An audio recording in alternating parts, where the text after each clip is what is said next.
What's good, my people? Welcome into Buckets, Action Network's daily NBA betting podcast.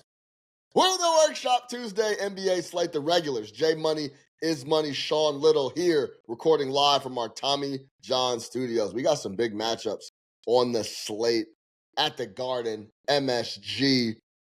Steph Curry, Jimmy Butler, and the Golden State Warriors will be in the building. They're currently playing as we record this on Monday night. We'll see how that shakes. Clippers. Got to bounce back, right? Giannis playing the Hawks. Total big 244.5. Some places I've seen, but I found a little better number. We'll get to it. J Money is money. Give me your best bet for the Tuesday NBA slate. Going with the Clippers on the money line. I mentioned I found a better number. I'm going to take it. Over at FanDuel, as we record this here on Monday night, I'm going to take over 243 in the Milwaukee Bucks Atlanta Hawks game. We'll break it all down. J Money is money. Let's talk Clippers first. I thought I had them in a great spot over the weekend multiple times. Favored against the Lakers in back-to-back games. On Friday, we get the complete okie doke. Norm Powell's questionable. Luka, LeBron, Jackson Hayes, all questionable. Rui Hachimura is out. Norm Powell doesn't go on Friday. Luka, LeBron, and Jackson Hayes all go. They take care of business. Very similar story in the second game of the matchup. Kawhi goes crazy, puts up 30-plus for the first time in forever. But LeBron James, Luka, questionable. No Austin Reeves. No Rui. Both Luka and LeBron play. Luka puts up a big game. They get a W. Why are you looking at the Clippers here going to Phoenix, who is a whole nother story? Talk to me. It's more of a bet. I'll be honest with you. I don't want to go, I don't really like the Clippers. I don't like what they're doing. Norman Powell came back after a 4-game absence. He leaves in the first quarter. But and they really need Norman Powell as well, man. So, I mean, it is going to be a big hit, and they're going to be without Derrick Jones Jr. But this is a fade of the Suns, man. This team is trash. This is the worst ATS team in the NBA. This is a fact. They're the absolute worst team in the NBA at covering the spread. Burning bettors money up. 21, 39, and 1 against the spread this season. It's best for 35%, man. It's just really crazy that the Suns and the Sixers really had high aspirations for this season, and they're the worst two ATS teams in the league, man. Absolute disappointments. Both teams will miss the playoffs as well. Suns aren't out of it, but, I mean, this team doesn't deserve to be in the playoffs, man. It's just crazy. Beal, Kevin Durant, Booker over there, and they're playing this bad. They're 2-2. They're 2-8 straight up over their last 10 games. They've lost 10 of their last 12 games. 3-7 against the spread last 10. They opened this one up as a favorite. I was able to get Clippers +1, but the line is moving -1.5, -2. I'd still play Clippers money line here. They're a team that needs a win. They play much better defense than the Suns as well. And that's their thing. They're not playing defense. They can score with the best of them, but if you're not going to be able to stop guys on a night-to-night basis, you're not going to win games. Doesn't matter if you have KD, Booker, and Bill out there, and that's exactly what we're seeing. So Clippers in a bounce-back spot, coming off 2 straight L's versus the Lakers, who are obviously much more tougher than the Suns. So pretty much must-win spot here for the Clippers. And like I say, the Suns are a fade. They're probably not even going to make the play-in tournament, man, which is really crazy when you really think about it. You know what I'm saying? So no respect for the Suns whatsoever. And last thing I'll say, Sean, they'll come out hot. If you watch this team, they'll come out with some first 5 minutes of the game. And then when the game settles in, how do you lose that game to the Timberwolves by 18 points after that first quarter there? They had a wonderful first quarter and still end up losing the game by 18. This team is literally going nowhere fast. Might as well be time to rest KD and Booker, man. Start looking to the next season. And there are already rumblings about their trading KD, so he's not going to give it their all. They're not going to make the playoffs, man, or not even the play-in tournament. So this team is done. Give me the Clippers here on the money line. If you have to lay the 2, I'd lay the 2 with the Clippers as well. The sun is setting on the Phoenix Suns, no question. When I knew that they were in really big trouble? J Money, this is maybe 6 weeks ago, 2 months ago. They played a game in Charlotte where they looked unbelievably bad. Not interested at all It just didn't reflect a Budenholzer squad at all. And I've watched them very closely ever since. Just nothing.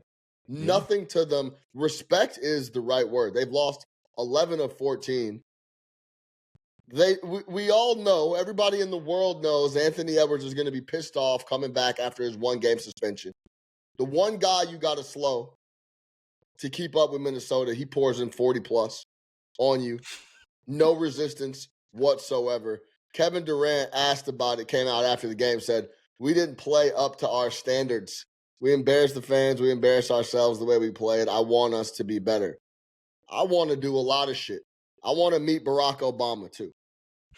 That's just not going to happen unless you go out and do something to improve the play on the floor. And nothing they do on a game-to-game shows me that. So, yeah, I agree with you. I think respect is the right word here when we're talking about the Phoenix Suns. And then we go to the Clippers.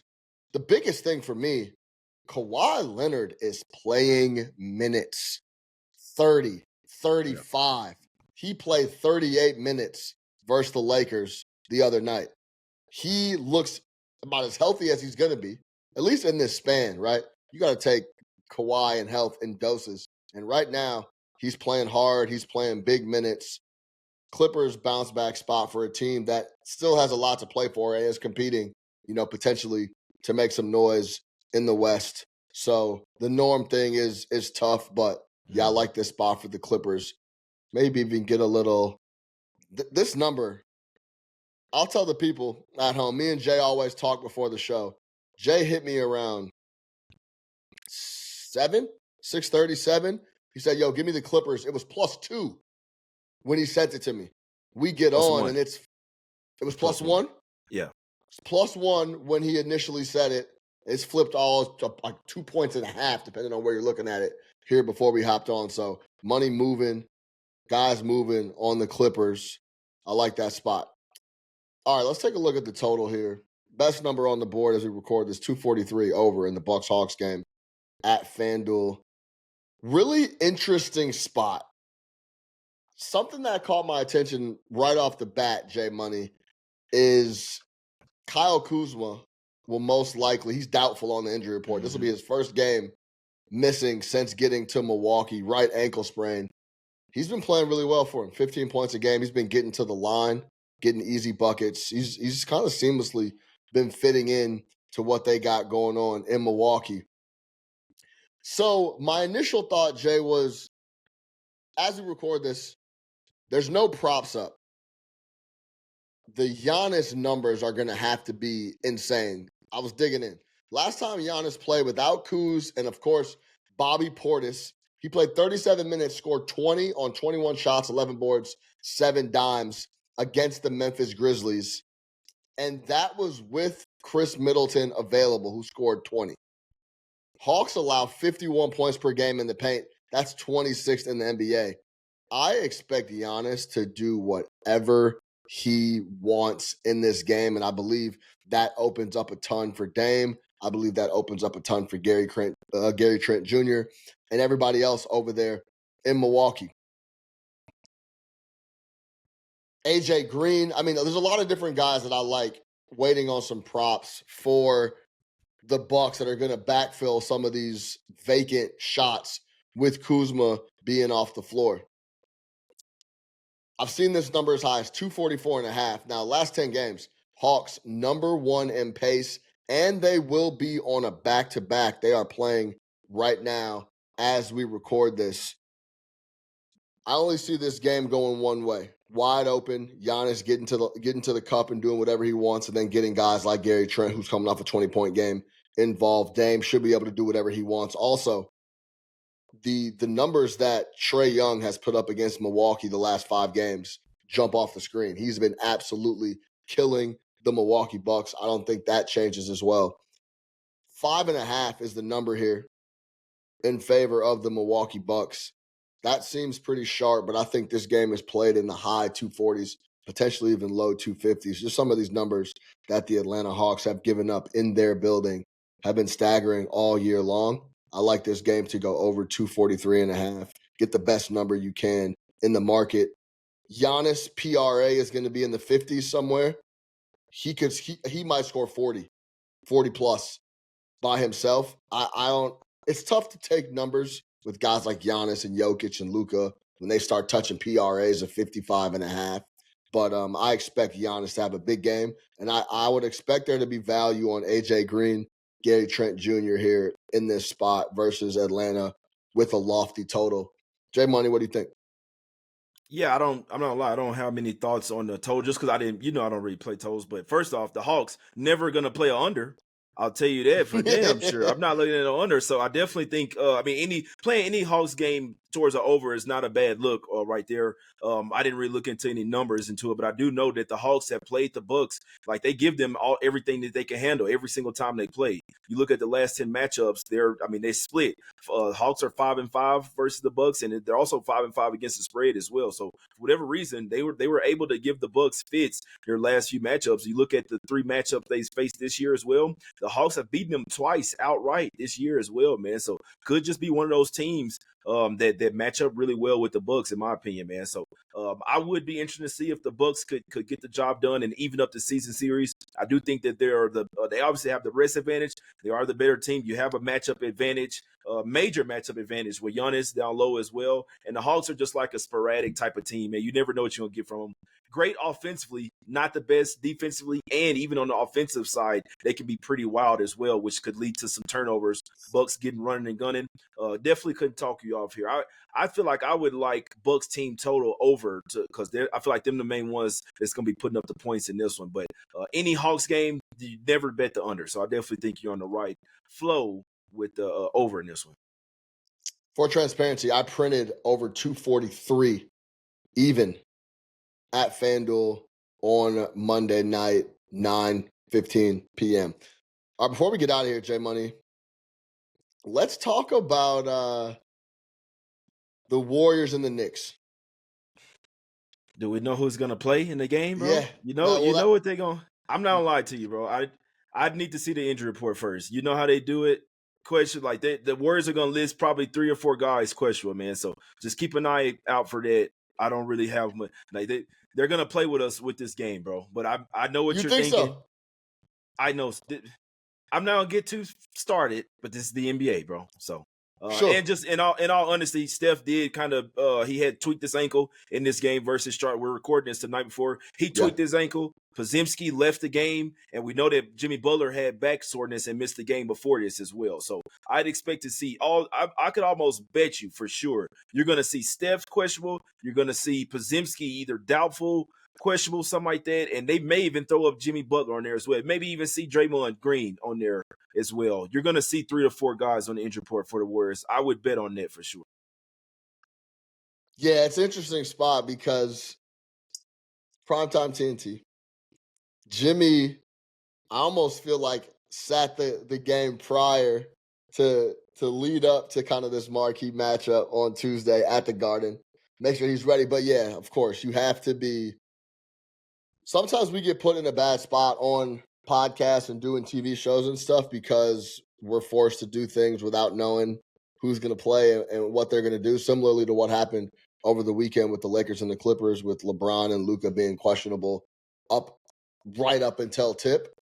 So yeah, of course, watch the injury report here with the Knicks and Golden State and make a decision. But with what we do know, last 8 games, Jimmy Butler's played 8 games. Golden State Warriors offense is number 3, even though they're not putting up big numbers as we record this in Charlotte. But defense is top 10, offense is 3.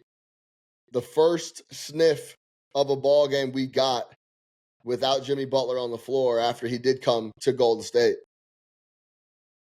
the Warriors looked pitiful in Philly and lost the game without him on the floor.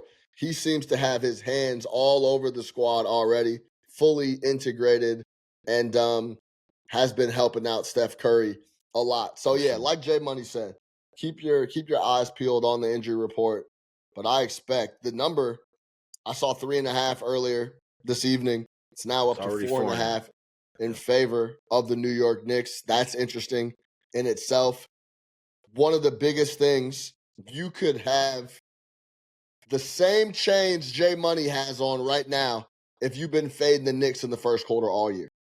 They have been the worst first quarter team in the NBA all season long. You could build houses. But guess who's number 2 when it comes to the first quarter ATS? The Golden State Warriors have been piss poor as well. Knicks, 20-37 ATS in the first quarter with 3 pushes. Golden State Warriors, 21-35-4. So both teams have been getting off to a slow start. Somebody got to win. Somebody's got to win. And that's been the real interesting thing, because Knicks have been awful to start games, and then they've been closing out games and playing catch up. And then Jalen Brunson's got to go crazy in crunch time to get W's. If they could get off to a good start here with both bad first quarter teams, they can get rolling and I think potentially cover that 4.5. That's the way I lean. All right. We mentioned at the top of the show that we're coming to you live from our Tommy John home studios, and that's because great games start with great underwear, and Tommy John makes the greatest. Y'all know, man. I've said this 100 times. I'm wearing Tommy John draws right now. Comfortable, flexible. The sleepwear, the shirts, the pants, the sweatpants, everything that they've sent me and I ended up buying from Tommy John. I got some stuff for the homies. It's been very, very good. Go check them out. Remember, when you're truly comfortable, you do everything better, and that includes betting. So if you love the Buckets podcast, if you love this crew, J Money is Money, Sean Little, you'll love Tommy John. Get 25% off your first order right now at TommyJohn.com/buckets. That's 25% off at TommyJohn.com/buckets. And since we're talking Tommy John, let's go to the Tommy John Big Ballsy Parlay. You know, J Money and I are not parlay guys, but we're going to combine our 2 plays, our 2 singles from this episode of Buckets. Clippers on the money line and Bucks Hawks over 243 is plus 250. Just a little 2.5 to 1 on your money. Nothing crazy. No super big lottos. Don't get greedy on them. 2 spots no that plus we like. 10,000s? No, man. No plus 15, 891s. None of that. You know what I'm saying? Just a little 2.5 to 1 on your money. For J Money is Money, I am your host, Sean Little. Don't forget to subscribe to the Action Network YouTube page. Check out the visuals, man. We always have fun. Go download the Action Network app. March Madness is right around the corner. Duke is beating everybody. They lay in 20, winning by 25 every single night. Doesn't matter. All the guys are breaking all that stuff down. Champions League soccer tomorrow, round of 16, the true round of 16. There's content all over the place throughout the Action Network. Until next time, which is tomorrow, let's get buckets, baby.